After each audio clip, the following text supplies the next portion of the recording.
Hey there, and welcome. If you've ever found yourself looking up at a plane and thinking, I wish that was my office, then you are in exactly the right place. Today, we're going to break down the ultimate step-by-step guide to becoming a flight attendant and finally landing that dream job. There's just a certain magic to it, isn't there? That sharp uniform, the idea of waking up in a different country. It's an office with a view that is literally always changing. But, beyond all the glamour and the adventure, what does it really take? Because let's be real, the selection process is famously competitive. Airlines are looking for a very, very specific type of person. So how do you stand out in a sea of applicants? Well, we're about to pull back the curtain and show you exactly what you need to do to earn those wings. Okay, first things first. Before you even touch your CV, we need to talk about whether this job is actually for you. It's so important to get past the Instagram-worthy pictures and understand the day-to-day reality, because step one is making sure this career is genuinely the right fit. Now, this might actually surprise you. Yeah, great customer service is a big part of the job, but it's not the most important part. Your number one responsibility, the thing that trumps everything else, is safety. Think about it. You are a first responder in the sky. You're a safety expert. That is the absolute core of the role. So you've really got to look at both sides of the coin. The perks, they're amazing. We're talking a good salary, unbelievable travel benefits, and work that's never, ever boring. But the reality check is that it comes with real sacrifices, working weekends and holidays, super long and irregular hours, and it is physically and mentally draining. You have to be ready for the whole package. All right, so you've weighed the pros and cons, you know what you're getting into, and you are all in. Fantastic. Now let's build an application that doesn't just get put in the pile, it gets pulled right out of it. 6 to 10 seconds. That is it. That's how long a recruiter, on average, will look at your CV for the first time.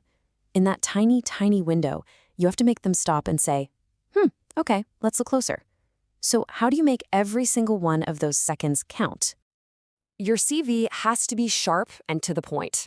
For personal info, keep it simple. Name, contact details, and yes, your height is often required. You don't need your date of birth or marital status. Now, for work experience, the magic phrase is customer service.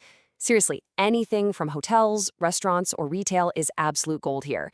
Then just list your most recent education and finish strong with your skills. Languages, problem solving, staying cool under pressure, that's the good stuff. Okay, with thousands and thousands of applications coming in, you need every little edge you can get. So here's an insider tip for you. It's a little psychological trick that can help your CV connect with a recruiter before they even realize it. Check this out. Gently use the airline's brand colors in your CV design. A little touch of burgundy for Qatar, a splash of red for Emirates. You get the idea. It creates something called the familiarity effect. It makes your application visually feel like it already belongs with their brand. It's such a small detail, but believe me, it can have a big impact. Congratulations! That CV worked and you got the email. You're invited to the assessment day. Okay, this is the main event.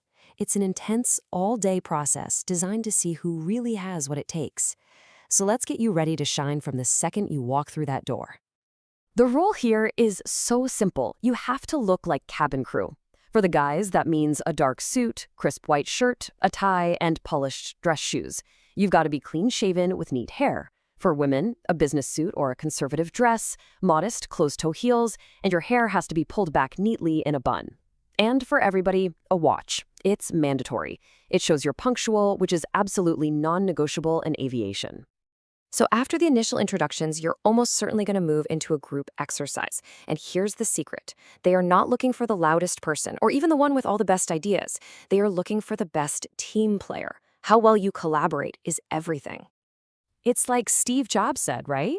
An airline crew is the definition of a team. They have to work together perfectly, especially under pressure. This group task is your chance to prove that you can be a key part of that team. So what does that actually look like? Well, for starters, listen. Really listen and ask questions.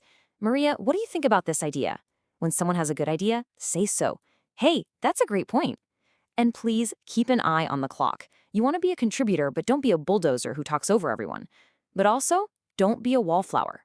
You have to find that perfect balance. You did it. You made it through the group rounds and the finish line is in sight. It's time for the final interview. This is where they really zoom in on you. often using tricky role-play scenarios to see how you think on your feet. Okay, so picture this. A passenger is getting upset. They don't like their meal, you've completely run out of the other option, and they are not happy about it. The pressure is on. What do you do? First of all, don't panic. There's a simple formula for this. Step 1, acknowledge and apologize. Just stay calm and let them know you've heard them. Step 2, listen and empathize. Use key phrases like, I can absolutely understand why you're disappointed. Show them you get it. Step 3, offer a creative solution. Even if you can't give them a different meal, what can you do? Maybe offer an extra dessert, some fruit from first class, a complimentary drink. It shows you care and you're trying to make things right. And finally, you can bet you're going to get this question. Your answer here cannot be generic. You have got to do your homework. Research the airline. What are their values? Where do they fly? What's their history? Talk about what specifically draws you to their company. A thoughtful, specific answer shows you're not just looking for any job, you're looking for a career with them. And that's it. You've navigated the application, you've conquered the assessment day, and you've aced the final interview. You have the tools, you have the knowledge, you have the strategy. Now it's just time to put it all together and get ready for takeoff. As you start on this path, just remember this advice from Mark Twain. Pursuing a dream this big is, well, it's a big deal. Be proud of it. Surround yourself with people who lift you up and believe in your own ability to get this done, because you absolutely have what it takes. So, we've literally walked through every single step, from that first little dream to the final interview. The only question left is the one you have to answer for yourself. Are you ready for your adventure to begin? Good luck, and who knows, maybe I'll see you in the skies.